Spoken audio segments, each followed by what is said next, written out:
Chapter 1, The Forgotten Chamber, Part 1. The mountain breathes. Life is not measured by the years it endures, but by the kindness it leaves behind. The Book of Creation, verse 3. Morning came quietly to Blackstone Camp. Long before the sun climbed above the jagged mountain peaks, the camp had already begun to stir. Canvas tents shifted gently in the cool dawn breeze, their ropes creaking softly as sleepy miners emerged one by one, rubbing tired eyes and stiff shoulders. The night's fire had burned down to glowing embers, its warmth barely enough to chase away the mountain chill. A kettle hung above the coals, hissing impatiently as steam curled into the pale morning air, carrying with it the rich scent of bitter coffee. It was a familiar ritual, one that never changed. Men gathered around the fire, warming rough hands scarred by years of swinging pickaxes. Some spoke quietly, others simply stared into the flames, conserving what little energy they had before another day beneath the mountain. A young miner, no older than 19, yawned loudly. "This mountain grows taller every morning, I swear." A chorus of tired laughter answered him. "You've just gotten shorter." Another replied, taking a long drink from his mug. "I've been telling you for months." The young man rolled his eyes. "I'd laugh if my back wasn't already broken." "You're too young to have a broken back." "I work with you lot." "Fair point." The camp erupted into another round of laughter. It wasn't happiness, not entirely. It was survival. When every day was spent hundreds of feet beneath solid rock, laughter became just another tool. Elias smiled quietly into his coffee. He preferred listening. The conversations were always the same, yet somehow comforting. Complaints about aching joints, arguments over card games, stories that grew more impossible every time they were told. He wouldn't have traded them for anything. "Oi!" The booming voice silenced the camp. Garrick. Even before turning around, everyone knew who had spoken. The foreman stood beside a weathered wooden crate, broad as an ox despite his graying beard. His face bore the marks of a lifetime spent beneath unforgiving stone, every wrinkle earned honestly through hard work and harder winters. A folded map lay open before him. He jabbed one thick finger against the parchment. "The eastern shaft. Several heads nodded. We follow the silver vein we uncovered yesterday.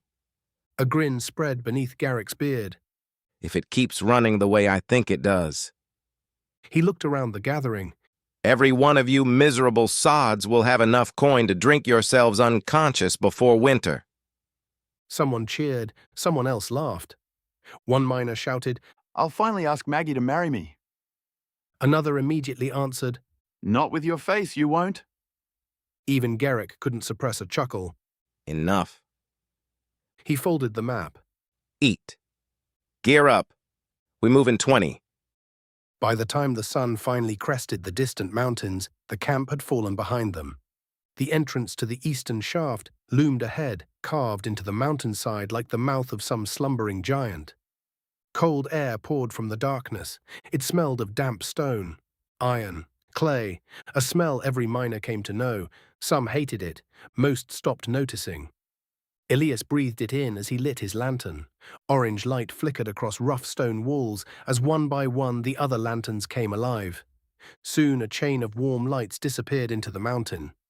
The sounds of the outside world faded with every step. Birdsong vanished. The whispering wind disappeared. Even the warmth of the morning sun became nothing more than a distant memory. Only echoes remained, boots against stone, the steady drip of unseen water, and somewhere ahead,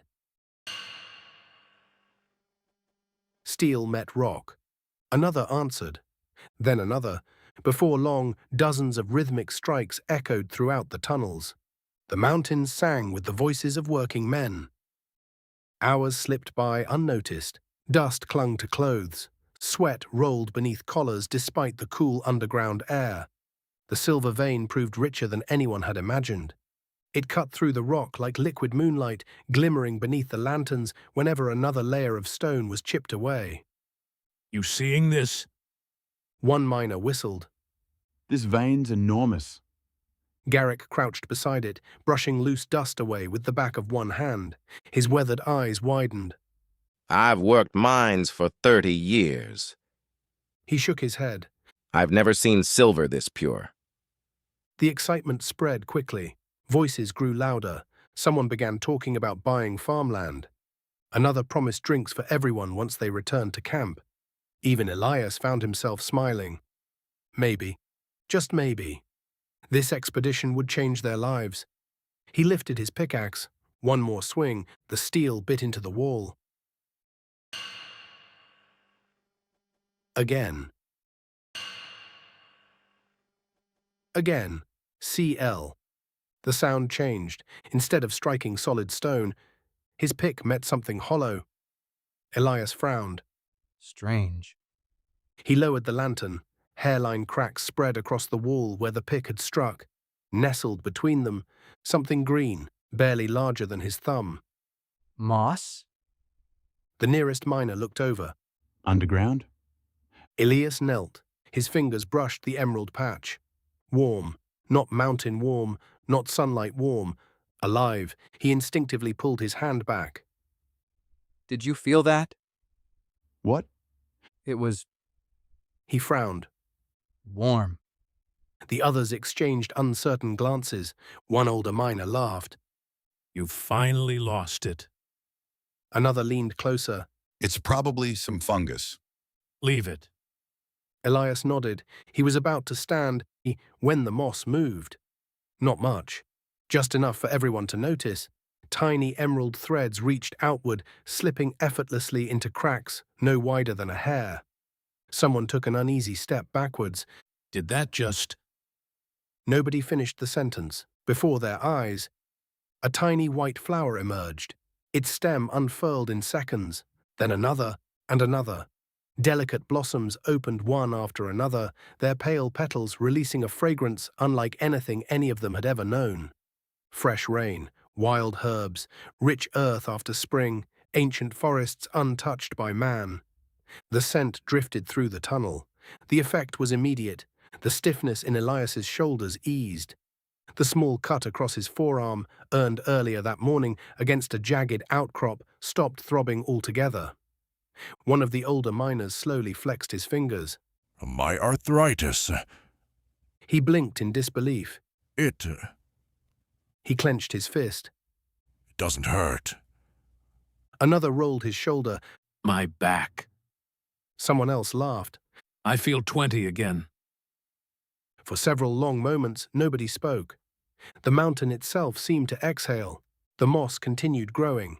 Not wildly, not violently, gracefully. It climbed abandoned tools, curled across stone, threaded through ancient cracks as though searching for something hidden far deeper within the mountain. Flowers bloomed wherever it passed. Hundreds of them, then thousands. Each one glowed with the faintest silver-white light, turning the dark tunnel into something almost sacred. Beautiful, peaceful, alive. Elias couldn't explain why, but he suddenly wanted to keep walking, not back toward the camp. Forward, deeper, as though something ahead was quietly calling his name. He took one unconscious step, then another, behind him. Every flower turned, every single blossom faced the same direction, into the heart of the mountain. The earth groaned, a deep, ancient sound, not the crack of falling stone, not the shifting of rock, something older, something waking. Elias slowly looked up. The ceiling shuddered.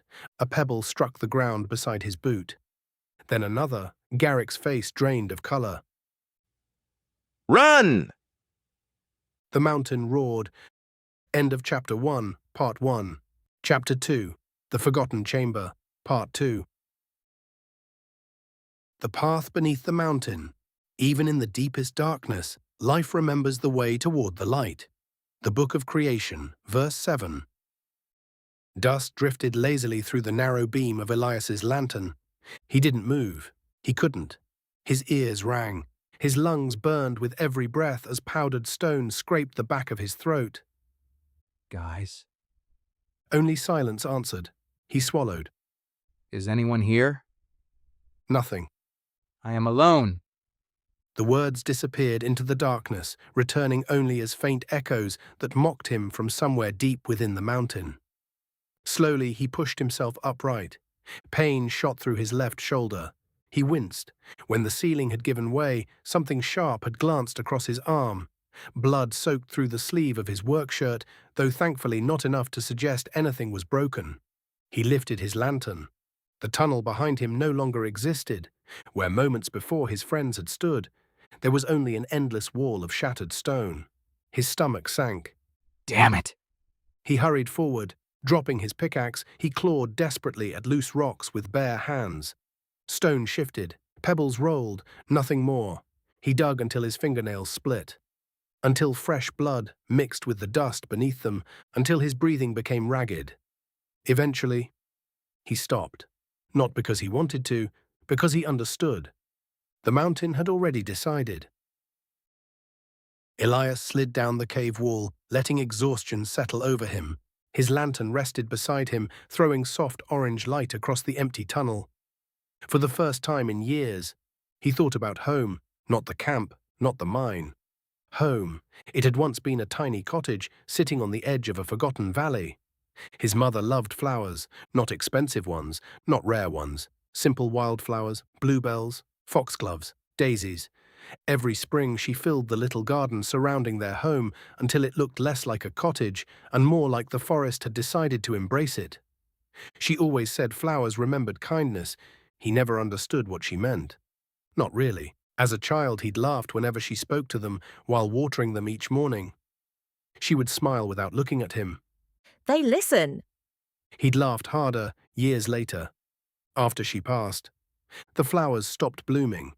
No matter how carefully he watered them, no matter how much he tried. Eventually, the garden disappeared beneath weeds. Then winter came, and after that, the mine offered work, the cottage offered memories. So he chose the mountain. He laughed quietly to himself. You'd scold me for giving up. The words vanished into the silence. His mother had been gone nearly 8 years now. Sometimes he still caught himself expecting to hear her answer. He rubbed tired eyes before reaching for his lantern. Sitting here wouldn't save him. If there was another exit, he had to find it. The tunnel stretched endlessly ahead, far narrower than the main shaft. Old, much older. The tool marks left by previous miners disappeared entirely. Instead, the walls became strangely smooth, as though no human hands had ever carved them. Minutes passed, perhaps longer. Underground, time became meaningless. His shoulder continued throbbing. His stomach reminded him he'd skipped breakfast. His lantern flame grew smaller. Then, he stopped. Strange. Something shimmered ahead. Not gold, not silver. Tiny points of pale white light, almost like stars.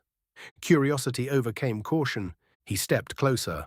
Flowers, dozens of them, growing from cracks in solid stone, each no larger than his thumbnail. Their petals glowed softly, bathing the tunnel in moonlight. He had never seen anything so beautiful. They shouldn't exist. Nothing should grow here. He crouched beside them. Unlike the moss earlier, these flowers didn't spread. They simply bloomed. Silent, patient, waiting. As he passed, more appeared, one after another, as though the mountain itself was quietly illuminating the path before him. He smiled despite himself. Mother would have loved it here. Without thinking, he reached out. His fingers brushed a single glowing petal. Warm. The warmth traveled through his hand, up his arm and into his chest. The pain in his shoulder eased. The throbbing cut along his forearm cooled until he could barely feel it. Even the crushing weight of fear pressing against his heart seemed lighter. He took another breath. It tasted clean, fresh, not like underground air, like standing deep within an untouched forest after rain. Then came the scent. Soft at first. Earth, fresh moss, pine needles, wild mint. Lavender carried on a spring breeze. It wrapped gently around him, not overwhelming, inviting. The further he walked, the stronger it became. Not enough to hide the smell of damp stone, just enough to make the mountain feel alive. His heartbeat slowed. The fear of being trapped faded into quiet curiosity. Every instinct told him he should turn back. Instead, he continued deeper. He no longer felt as though he was searching for an escape. He felt expected, as though something at the end of the tunnel had been waiting for him for a very long time. The passage widened. The rough stone walls gave way to polished white marble, veined with emerald roots thicker than ancient trees. The glowing flowers became thousands. Their silver-white light danced across towering pillars swallowed by vines. Crystal-clear water trickled silently through narrow channels carved into the floor, untouched by dust or decay. Elias stood motionless, his breath caught in his throat. It did not feel as though he had entered another room. It felt as though the mountain itself had ended, and something holy had begun. At the very center of the chamber, suspended between towering pillars by ancient chains, hung a man unlike any Elias had ever seen. His skin was as white as untouched snow. Long black hair cascaded almost to the floor like flowing silk. His head rested peacefully against his chest, as though asleep rather than imprisoned. There were no wounds, no signs of age, only stillness, only beauty, only sorrow so profound that Elias felt it before he understood it. The scent of rich earth and spring forests enveloped him completely. His aching shoulder no longer hurt. The cut on his arm had closed. The exhaustion that had weighed upon him since dawn had disappeared entirely. He should have been afraid. Instead, all he could think was, Who could possibly chain someone so beautiful? End of Chapter 2. Chapter 3, The Forgotten Chamber, Part 3, The Sleeping Angel. Before the first dawn, the world knew only silence. From that silence, life learned to breathe. The Book of Creation, verse 12. Elias forgot the mountain. He forgot the collapse. He forgot that somewhere beyond the wall of broken stone, men he had laughed beside only hours earlier lay buried beneath thousands of tons of rock. None of it seemed real anymore. Only the chamber, only the man. The silence here felt different. Not empty, peaceful, as though even time itself had chosen to rest. His boots echoed softly across the polished marble floor. The sound was strangely muted, as if the chamber refused to allow harsh noises to disturb its slumber. He approached slowly, not from fear, from respect. The closer he came, the more impossible the stranger appeared.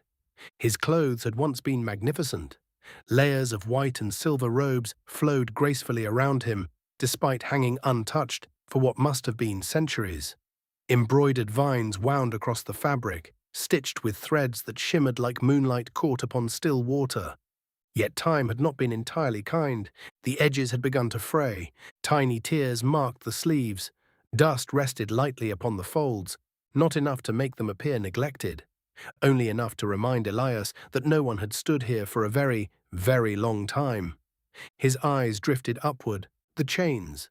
There were dozens of them, perhaps hundreds, each forged from a dark metal Elias had never seen before. They wrapped gently around the stranger's wrists, waist and ankles. Not like shackles meant to torture, but like restraints meant to contain something precious. Each link was covered in delicate carvings. Leaves, branches, flowers, symbols belonging to no language Elias recognized. He reached toward one of the chains. His fingers hesitated. Sorry. He wasn't sure why he apologized. Perhaps because touching something so ancient felt wrong. The cold metal met his fingertips. It was unlike any iron he had handled. It wasn't cold. It wasn't warm. It felt empty, as though every trace of life had long since been drained from it. A quiet shiver passed through the chamber. Elias froze. Nothing happened. Only one tiny flake of dust drifted from somewhere high above. He exhaled. Just settle in. He laughed nervously. Even his own voice sounded unwelcome here. Something caught his eye. A single white flower had bloomed beside the stranger's bare foot. Its petals glowed softly in the silver light. Elias smiled. Looks like you've got a visitor. Before his eyes, the flower withered. Its petals curled inward. The stem blackened. Within seconds it crumbled into pale ash. Elias frowned. Strange. Another flower emerged, from the exact same place. It bloomed, perfect, untouched. Then, it too began to die. Life, death, again and again, always in silence, always at the stranger's feet, as though the world itself could not decide which state he belonged to. A chill crept across Elias's skin. Not from fear, from sadness. He looked back at the sleeping man. What happened to you? The chamber offered no answer, only the gentle trickle of crystal water, only the scent of spring carried upon air that should never have existed beneath a mountain. He circled slowly around the suspended figure. The roots climbing the pillars were unlike any tree he had seen. They were enormous, old beyond imagining. Some disappeared into the marble itself. Others climbed into darkness high above. Tiny green shoots had begun emerging from bark that looked as though it had been dead for centuries. New life, growing upon ancient death. He knelt beside one of the roots. Fresh leaves unfolded before his eyes, not quickly, not magically, patiently, as though waking from a dream. He smiled despite himself. You were sleeping too? A soft breeze answered him. The flowers rippled together. Thousands of tiny blossoms bowed in the same direction. Toward the man, not away, toward him. Elias looked up. You're waiting for him. The words escaped before he realized he had spoken them aloud. For a long moment, nothing moved, nothing changed. Then, a sound echoed through the sanctuary, soft, delicate, like a crystal bell carried upon the wind. Elias looked upward. High above, one ancient chain had become impossibly taut. A thin crack spread slowly through one weathered link. He watched, breath held. Dust drifted lazily toward the floor. The crack widened, almost imperceptibly. The silence returned. But now, the chamber no longer felt asleep. It felt as though it had just taken its first breath in 1,000 years. End of Part 3. Chapter 4, The Forgotten Chamber, Part 4. The Breaking of Chains. Nothing forged by sorrow can imprison hope forever. The Book of Creation, verse 23. The tremor returned, gentler this time. The towering pillars groaned softly as ancient stone shifted beneath the mountain. Dust drifted lazily through shafts of silver light, and somewhere high above, a single chain groaned beneath a weight it had carried for longer than memory. A sharp crack echoed through the sanctuary. One link gave way, then another. The sound spread through the chamber in slow succession as restraint after restraint surrendered to age. Elias stood frozen. He should have run. Instead, he watched. The final chain snapped. For a heartbeat, the stranger remained suspended, held only by momentum and silence. Then he fell. Shit! Instinct moved faster than thought. Elias lunged forward, arms outstretched. The stranger collapsed into them. The impact was impossibly light. He had expected the weight of a grown man. Instead, it felt as though he had caught something that had forgotten what it meant to belong to the earth. His knees bent slightly beneath the surprise rather than the force. Easy. Before Elias could adjust his grip, the stranger moved, not awake, not consciously. His entire body slowly curled inward. Shoulders folded, knees drew weakly toward his chest. One trembling hand gathered the loose fabric of his robe against himself, clutching it with what little strength remained. The movement was small, instinctive, protective, like a frightened child seeking shelter from a nightmare. Elias stopped breathing. He is alive. The words escaped as little more than a whisper. He had expected stillness. Instead, he had found someone whose body still remembered fear. Only then did he truly look at the stranger. He was beautiful. Not in the way poets described kings or lovers. There was something almost unreal about him. Skin like flawless porcelain. Long black hair spilled across Elias's arms in silken waves. His face was peaceful. Yet beneath that serenity lay an exhaustion so profound it seemed carved into every delicate feature. He was terribly thin. Not the thinness of hunger, not illness, something else, as though every fragment of strength had simply been taken, until almost nothing remained. A chill spread through Elias's arms. The stranger's skin was colder than winter stone. It held none of the warmth of living flesh. For one terrible moment, Elias wondered if he truly was holding a corpse. His hand trembled as he carefully rested 2 fingers beneath the stranger's nose. He waited. Nothing. His heart sank.